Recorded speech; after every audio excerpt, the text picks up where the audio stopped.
महत्व से जुड़े हमारे फ्राइडे स्पेशल टेस्ट के केंद्र बिंदु में छाछरो है। हमारे युवा दर्शकों ने ये नाम शायद पहली बार सुना होगा और ज्यादातर बुजुर्ग दर्शकों को इस नाम के महत्व से जुड़ी बातें शायद अब याद नहीं होंगी। छाछरो पाकिस्तान के सिंध प्रांत के थार पारकर जिले में तहसील मुख्यालय है। ये राजस्थान के बाड़मेर से करीब 160 किलोमीटर की दूरी पर है और राजस्थान के गडरा रोड बॉर्डर से सिर्फ 70 किलोमीटर दूर है।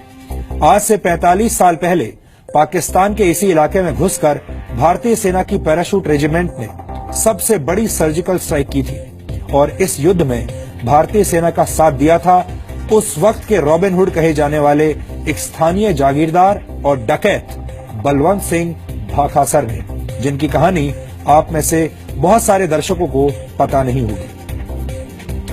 दो मोर्चों पर लड़े गए 1971 के युद्ध में राजस्थान की सीमा पर जयपुर के पूर्व महाराजा स्वर्गीय ब्रिगेडियर भवानी सिंह के नेतृत्व में पाकिस्तान के सिंध प्रांत के 3600 वर्ग किलोमीटर के इलाके पर कब्जा किया गया था। इसमें तहसील मुख्यालय छाछरो भी शामिल था, जहां पाकिस्तानी रेंजर्स का एक मुख्यालय था। ये भारतीय सेना की एक ऐसी सर्जिकल स्ट्राइक थी जिसके बारे में थोड़ी बहुत जानकारी तो उपलब्ध है, लेकिन इसका कोई वीडियो सबूत मौजूद नहीं है। छाछरो पर हुई सर्जिकल स्ट्राइक एक टॉप सीक्रेट मिशन था और आपको जानकारी दे दूं कि सर्जिकल स्ट्राइक की तस्वीरें सार्वजनिक नहीं की जाती और 1971 में भी पैरा स्पेशल फोर्सेज ने, जिसे उस समय कमांडो बटालियन कहा जाता था, उसकी स्ट्राइक को टॉप सीक्रेट रखा गया था। छाछरो पर कब्जे की लड़ाई 7 दिसंबर को शुरू हुई थी और 10 दिसंबर 1971 को खत्म हुई थी। ये भारत की बहुत बड़ी जीत थी और इस जीत के दो हीरो थे।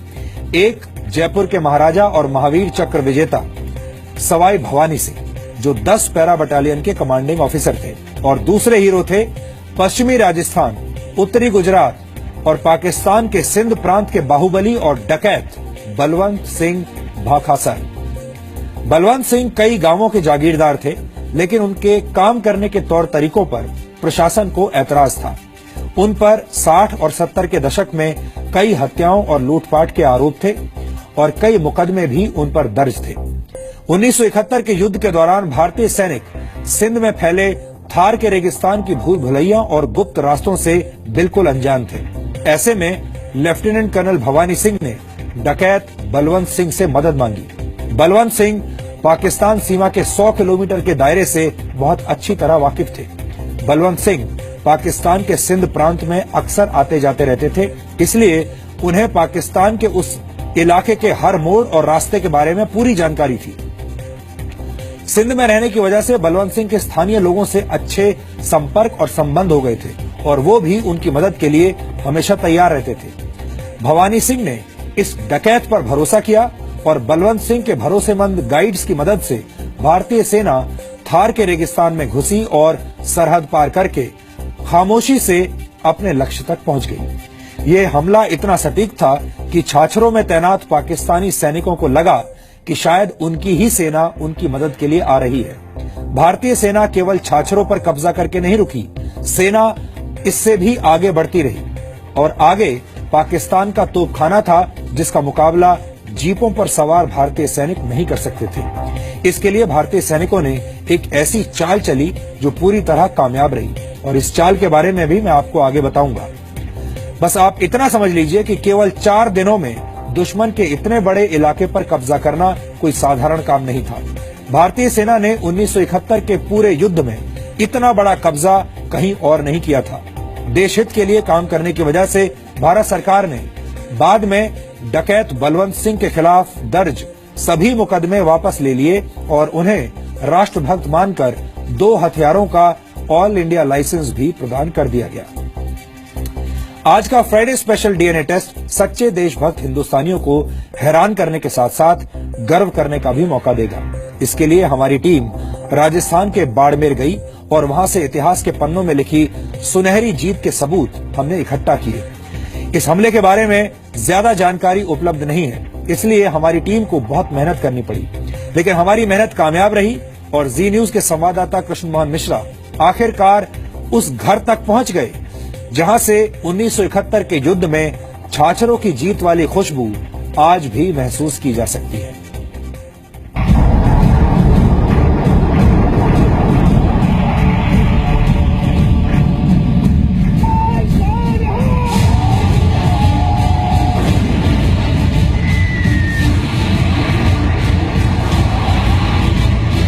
45 साल पहले हुई एक सर्जिकल स्ट्राइक की कहानी सुनाते हैं।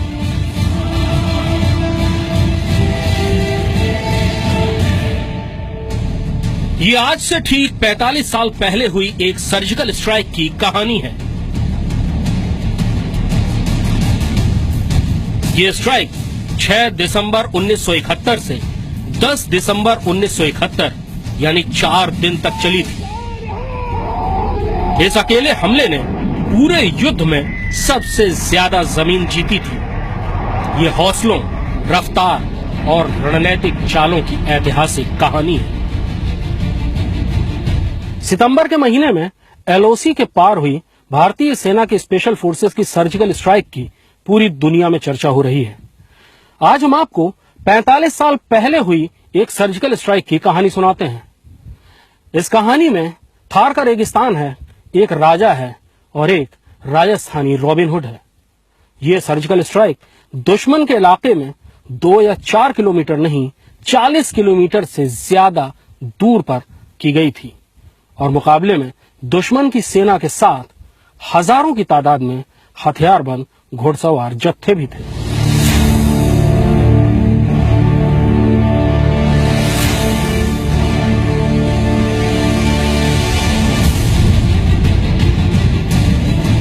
थार रेगिस्तान के बीच से भारत और पाकिस्तान की सरहद गुजरती है। सरहद के इस पार राजस्थान का बाड़मेर और दूसरी ओर सिंध का थार पारकर इलाका है। यही इलाका 1971 की जंग में एक दुस्साहसी कार्रवाई का गवाह बना। यहां 10वीं पैराशूट रेजिमेंट ने दुश्मन के इलाके में 4 दिन तक दिन रात जंग करके पाकिस्तान के 3600 वर्ग किलोमीटर इलाके को छीन लिया। 3 दिसंबर को पाकिस्तान ने भारत के ऊपर हवाई हमला कर युद्ध की शुरुआत कर दी।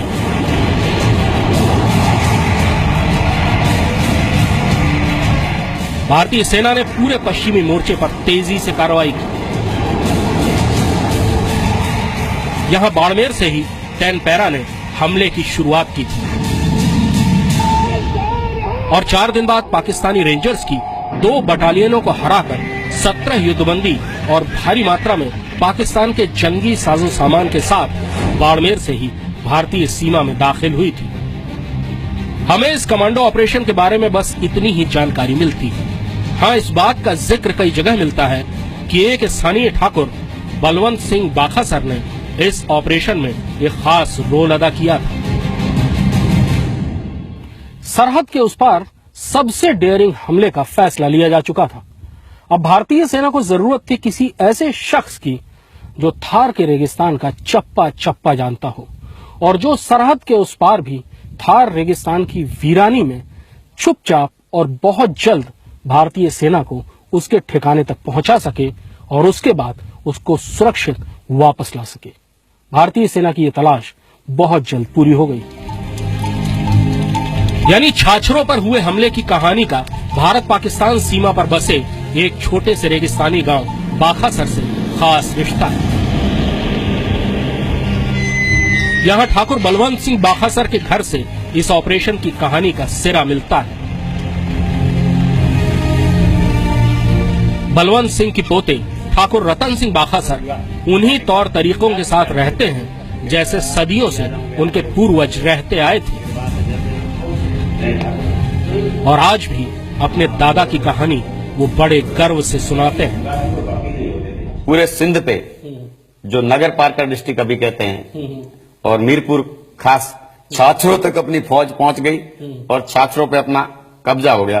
पाकिस्तान की फौज बॉर्डर की तरफ थी तो अपनी फौज अंदर की तरफ से जब सामने आई तो उन्होंने सोचा कि हमारी फौज हमारी मदद करने के लिए आ रही, जबकि अपनी फौज रण के रास्ते से अंदर ऊपर चली गई थी। उस फौज ने उल्टा अटैक इन पे किया। जो सिंध पूरा हिंदुस्तान के कब्जे में हो गया। अपने यहां से वहां कलेक्टर नियुक्त हुए, पुलिस व्यवस्था नियुक्त हुई, वहां अपने पुलिस स्टेशन नियुक्त हुए। अपनी 6 महीना भारत की पूरी शासन व्यवस्था वहां चली। लेकिन रतन सिंह आज भी वो गुप्त रास्ता पूरी तरह नहीं बताते जहां से टेनपेरा पाकिस्तान गई थी। इस हमले में जोंगा जैसी जीपों का इस्तेमाल किया गया था और पूरे हमले का नेतृत्व जयपुर के महाराजा स्वर्गीय ब्रिगेडियर भवानी सिंह ने किया था, जो उस समय 10 पैरा को कमांड कर रहे थे। हमले में कमांडो फोर्स पाकिस्तान के 100 किलोमीटर तक अंदर गई थी और छाछरों के बाद वीरवाह और अमरकोट पर भी कब्जा किया गया था। यहीं से हमें कर्नल हेम सिंह शेखावत के बारे में पता चला, जो बीकानेर में रहते हैं। कर्नल शेखावत उस हमले में शामिल एक युवा कैप्टन थे। छाछरों हमले के उन 4 जोशीले दिनों की एक बात उन्हें 45 साल बाद भी याद है कि हमारे पास में 150 लीटर फ्यूल था, ऑयल और राशन, इस प्रकार से, और गाड़ियों के अंदर एमएमजी और एलएमजी माउंट करने के लिए ब्रैकेट बनाए गए, ताकि हमारी गाड़ियां खुली रहे और हम जरूरत पड़ने पर दुश्मन के ऊपर आसानी से फायर कर सके। इसके अलावा हमें टास्क मिल सकता था कि दुश्मन का जो कम्युनिकेशन सेंटर है उनको बर्बाद करना है, तो कैसे किया जाएगा। तो हमारे जवानों को, अफसरों को एक्सप्लोजिव के बारे में एक्सटेंसिव ट्रेनिंग दी और भिन्न प्रकार की जो माइंस थी उनके बारे में जानकारियां दी, और हमें लिम्पिड माइन जो लो के नीचे या अंदर गाड़ी के नीचे वो फिट की जा सकती है शंभू के सहारे, उसको लिम्पिड माइन कहते हैं, वो भी हमारे लिए प्रिक्योर की गई। तेजी से घुसने के लिए कमांडोज के पास 45 जोंगा जीपें थी। हर जीप को खास इंतजाम करके 150 लीटर डीजल स्टोर करने के काबिल बनाया गया। हर सैनिक के पास 10 दिन का राशन था। बेहद खामोशी से बलवंत सिंह बाखासर के गाइड्स के साथ 10 पैरा ने 7 दिसंबर को छाछरों पर कब्जा कर लिया। पाकिस्तानी रेंजर्स की एक पूरी बटालियन ने मैदान छोड़ दिया और 10 पैरा ने साजो सामान और पाकिस्तानी युद्धबंदियों को अपने अधिकार में ले लिया।